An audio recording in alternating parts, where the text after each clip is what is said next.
Hello and welcome back to A Thorny Pot. In this video I'm going to show you how in just 16 weeks you can grow your own fresh tomatoes.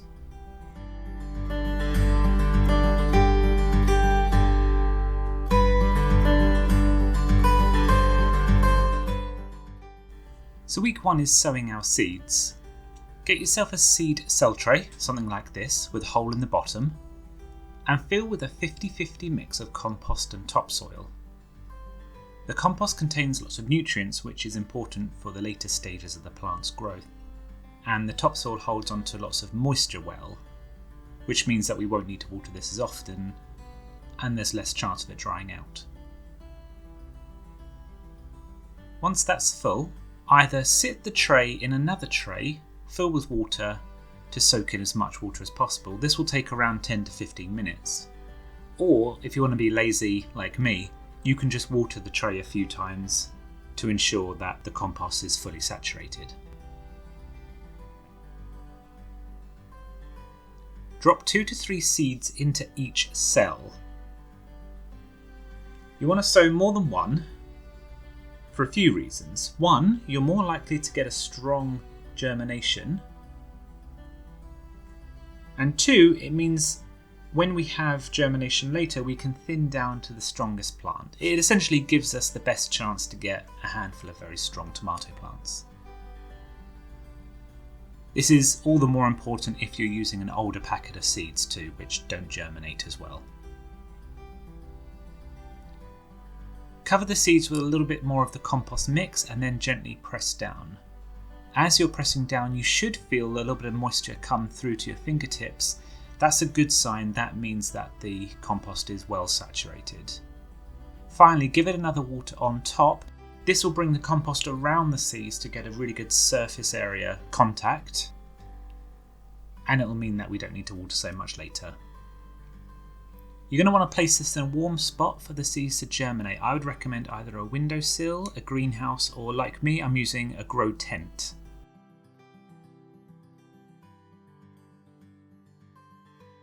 There's nothing much to declare at week 2.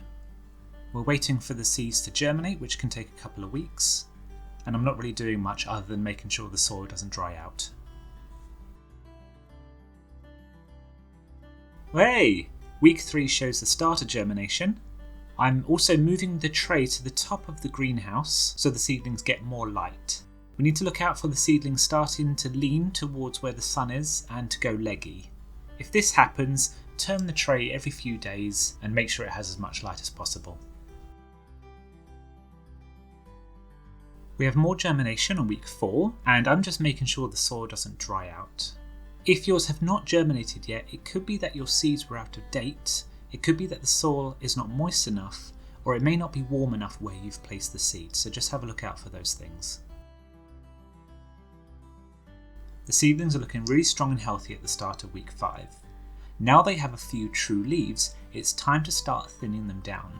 We don't want them competing for the cell that they are in because they'll grow stunted. Grab yourself some kind of snipping device, I use these little thread cutters, and choose the strongest seedling from each cell. The strongest seedling is not necessarily the biggest one. What you want to look for is the number of leaves, the thickness of the stem, and how healthy it looks. Take care to try and keep the ones that are more upright than the ones that are leaning over. With the others, cut them out at the base. Don't pull them out as it will damage the roots of the other plants. Also, you don't have to do them all in one go. If there isn't an obvious winner, leave them, wait a little longer, and we'll do another thinning session later. The plants are growing well at week 6, and we can see that they're growing more leaves and taller each day. I'm watering often and also running my hands over the seedlings. As they're still indoors, they're not being blown about in the wind, and running your hand over them mimics a little bit of wind, which will encourage them to grow a strong stem. We're not putting them outside yet, or we'll risk them getting scorched by the sun, or having a late frost. Look out for wilting if the soil is drying out. I'm going to thin them again at week 7. This will stop them competing with the others in the cell, as we discussed before, and they're using lots of water at the moment to grow more leaves. Thinning out again using the same method as below, making sure not to damage the other plants. Now is also a good time to do a second batch of sowing. We're about 7 weeks in, and these plants could give us tomatoes for around 5 to 8 weeks. Therefore, by growing a few more now, you'll extend your harvesting period. Week 8 shows they've responded well to being thinned. They're no longer competing for space. Just make sure to keep it well watered. There's nothing really to look out for at this stage. When the plants are around this size, you've got 2 options of how you want to proceed. One, you could transplant into a pot, which stunts the growth a little. You'll get a little less fruit, but it's much easier to manage. It will look a little like a small tomato bush. The second option is to plant straight out into the final growing position. You'll have a much larger plant with more fruit, but it does require more upkeep. Regardless of the method you want to go for, they're now ready to go outside. If you are transplanting to a pot, fill a pot with the same 50-50 topsoil and compost mixture as before. Make a hole in the centre, which is deeper than the cell of the plant, because tomato plants can be buried right up to the first set of leaves, where they'll grow roots from their stem. Not only does it make them more stable in the ground, but their roots are deeper, which means they don't dry out as quick. Transplant the seedlings into the hole and then cover. If you're transplanting directly into the ground, make a hole deeper than the cell, bury the plant in the hole and then cover with soil.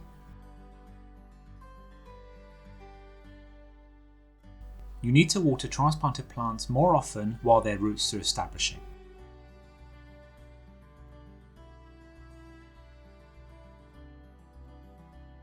As the plants have just been transplanted, they're focusing on growing roots and not foliage, so don't be too surprised if it doesn't look like it's grown that much. We want to make sure we water often to help it grow those roots. Just don't water the surface alone, or it will encourage roots near the surface. We want deeper roots. Be on the lookout for leaf scorch. The plants have only just gone outside now and they're not used to the strong light that they're now receiving. Consider putting them in a more shaded area throughout the hottest periods of the day.